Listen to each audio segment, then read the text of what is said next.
Well, the results are in, and the lure of socialism is alive and growing across the country, even in our capital of capitalism, New York City. Democrat socialist Zohran Mamdani is going to be the mayor of the Big Apple, and with him come some very costly ideas. This will be an age where New Yorkers expect from their leaders a bold vision of what we will achieve, an agenda that will freeze the rents for more than 2 million rent-stabilized tenants. Make buses fast and free. And deliver universal child care across our city. Now, how he pays for all these multi-billion-dollar programs still not clear, but the affordability message that he pitched in the campaign is resonating as polling shows how Americans across the country feel. 7 in 10 say grocery costs are higher than a year ago, and 6 in 10 report that their utility bills are also rising. The biggest issue for me was all the affordability, the inflation, groceries, and all of that. How do you pay $2,000 for a one-bedroom apartment? It's ridiculous. Having trouble keeping up with the rent, buying groceries, and a lot of people living in our buildings for years. We've had families there for over a decade, and they can't afford to live here anymore. And despite a track record of failure across the world, the false promises of a socialist utopia continue to lure people in. Even a growing number on Main Street who feel strained as Wall Street flourishes. Now, the indoctrination of socialism starts in our education system. College is a place where it's one of the only places where bad ideas can keep living because they never get tested against reality. But time and again, we've seen nations that have experimented with socialism come hobbling back to free market systems. Could a short dance with socialism be just the kind of real-life education Americans need? We're going to be tackling all these questions with our all-star panel. Plus, campus reform reporter Emily Sturge is going to be helping us understand how a major revolution in education could help us end the radical brainwashing of our future leaders. So let's get right into it. Joining me now for a packed hour, we have Wall Street Journal editorial board member Alicia Finley, The Fixer host on Fox, Marcus Lemonis, NYC councilwoman and immigrant from the Soviet Union, Ina Vernikov, and United Refining Company chairman and CEO, as well as Red Apple Group chairman and CEO, John Catsimatidis. Great to see you all. Thank you for being here.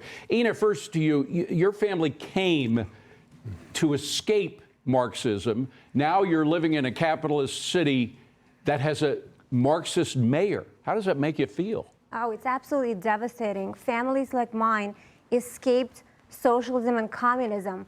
The former Soviet Union was a communist country, and we fled here in the 80s and the 90s for capitalism, for the free market economy, for the American dream. This is the country, this is the place where our parents taught us if you work hard, you could be anything you want to be, and that's exactly what happened. We came here, we didn't speak English, we had to get accustomed to a new country, to a new life, to a new language. We became doctors, we became lawyers.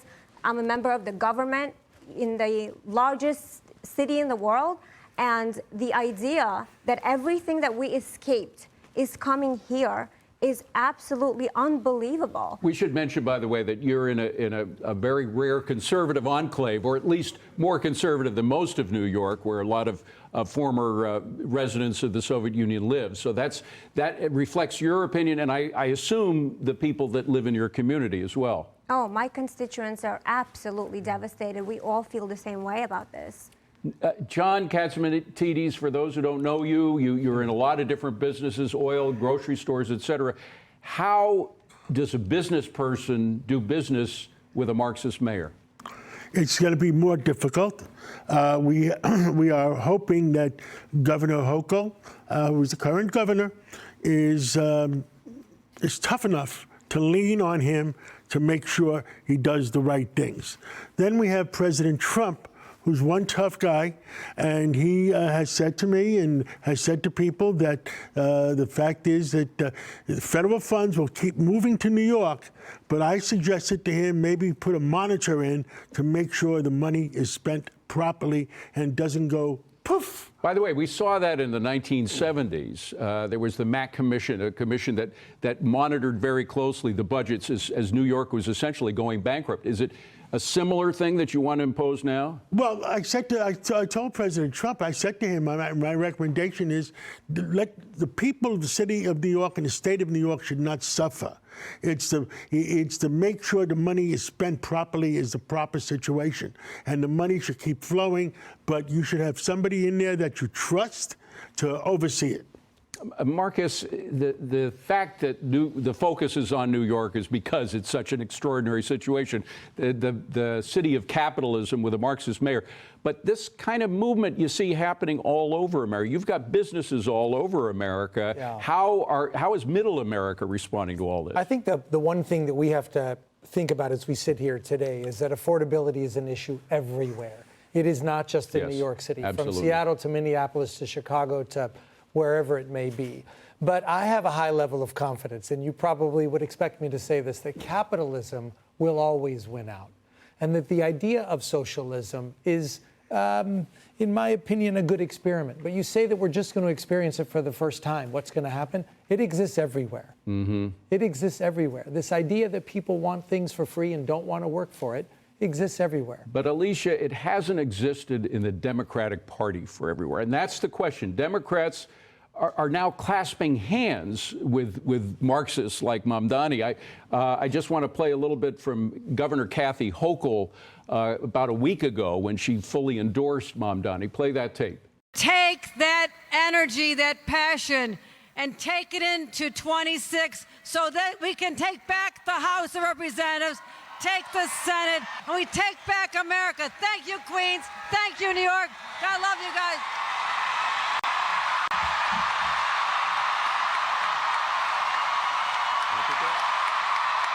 There was the shot there, the hands raised in the air. So has socialism now become a platform of the Democrat Party? Well, I think the party is moving in that direction, but you have to actually look at some other places in the country where it's moving the opposite direction. I would point to San Francisco, where you have a Mayor Daniel Lurie who has struck a decidedly different tone, has positioned himself more as a moderate and is trying to tackle the city's problems, homelessness, the cost of living, and has actually tried to welcome businesses, suggested lowering tax rates. And you look out in LA and you have Mayor Karen Bass, who has been an abject failure. But it looks like the city is actually moving in the opposite direction and may elect a reformer. Austin Buechner, former LA superintendent, LA Unified superintendent, a very pro-business background, is mounting a formidable challenge. So what you see is in many cities around the country, when they swing left, they tend to swing back right. And so I think, and you also saw, by the way, on the New Jersey and Virginia races, they elected moderate Democrats, at least Democrats who campaigned as moderate. And in fact, we're not radical. We've seen it not only in cities in America, but we've seen it in countries too. I mean, Bernie Sanders is always talking about how he'd like to be like Sweden socialism. Well, the Swedish socialists were on the run recently because of the fact that their system wasn't working out so well. They haven't veered all the way to the conservative side, but they've certainly dropped a lot of their socialism. Well, that's right. They privatized a number of businesses, deregulated their telecom sector, reduced their tax rates. They are still very high. And they've, by the way, they've also have vouchers, private school vouchers. Yeah. In some ways, they're actually more of a market system than the U.S. is. Although I got to tell you, I did the homework, and the highest tax rate in Sweden is now equal to living in New York or California and paying taxes, 52% if you add it all in. So it's, we are becoming more socialist as the socialists are becoming less so. Well, America's Democrat socialists want to take the failed practice of public housing to new extremes, even calling for a complete government takeover of private housing in America. And they want to do the same with medicine. Watch. Presidents Ronald Reagan and FDR represented different parties, but both recognized that government safety nets could suffocate our free market if they grew too big. In a State of the Union address in 1935, FDR said, quote, "Continued dependence upon relief induces a spiritual and moral disintegration, fundamentally destructive to the national fiber." Ronald Reagan put it more simply. Government is not the solution to our problem. Government is the problem. Since then, government has grown far bigger than either could have imagined. But American socialists insist that government's not big enough. They suggest that all our needs, including food, housing, and health care, are a national right. The socialist and ex-mayor of New York has even suggested a government takeover of private housing. We'll have to go beyond the market. We won't decommodify housing overnight, but we know what we have to do. Decommodify is Marxist newspeak for removing the tradable value of an asset. But do American homeowners really want to see their single most important asset lose its value? As for public housing, whether in the South Bronx or Chicago, most of those experiments have ended as filthy, crime-ridden failures. Socialized medicine isn't much different. Even Bernie Sanders now admits that Obamacare hasn't fixed health care. Remember, right now, our healthcare system is broken. Ronald Reagan would remind Bernie that Obamacare and fully socialized healthcare systems are broken because there's too much government, not too little. Both major political parties used to agree that what made this country the most prosperous in the world was our free market, not socialism. John, what we were hearing from Mamdani is full-blown Marxism. To use a word like decommodify housing means to take the value of a $50 trillion private asset, that's the amount of money Americans have in their homes, and give it to the government. This is dangerous stuff. Well, we have in New York City, we have what you call the NYCHA housing. And guess what? It was built by government money. People moved in. Guess what's going on? Nobody pays the rent, and nobody's getting evicted. So it doesn't work. NYCHA housing doesn't work.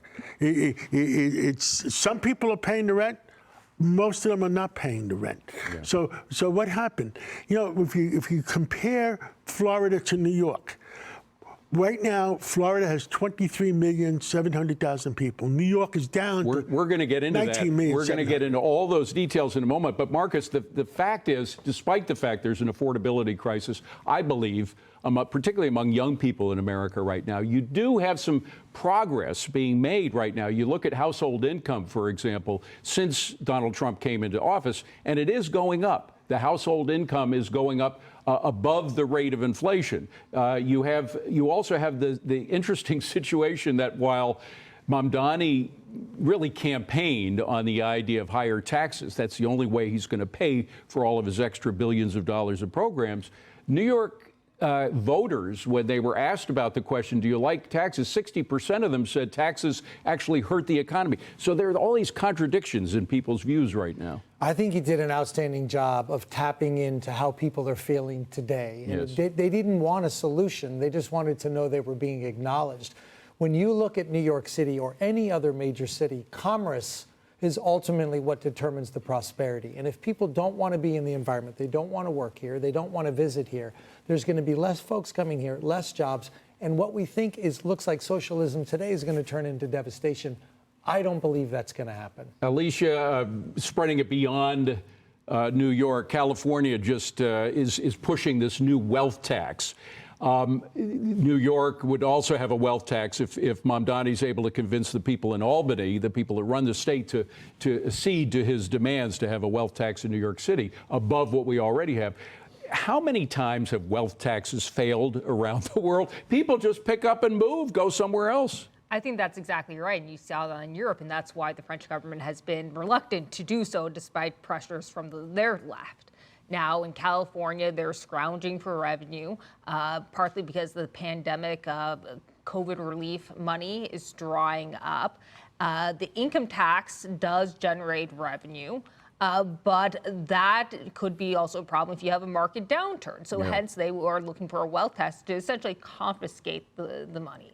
I'd also point out that Democrats in Congress, in 2021 proposed what is essentially a wealth tax, and that is a mark-to-mark tax on capital gains, so unrealized income. Now, I would not discount that as a possibility if Democrats gain control of Congress and the White House in 2028. I believe we have a sound from Senator Blumenthal that I'd like to play, because there is so much spending going on, not just on the local level, but already on the federal level, particularly with regard to Obamacare. Here's Senator Blumenthal. Roll it.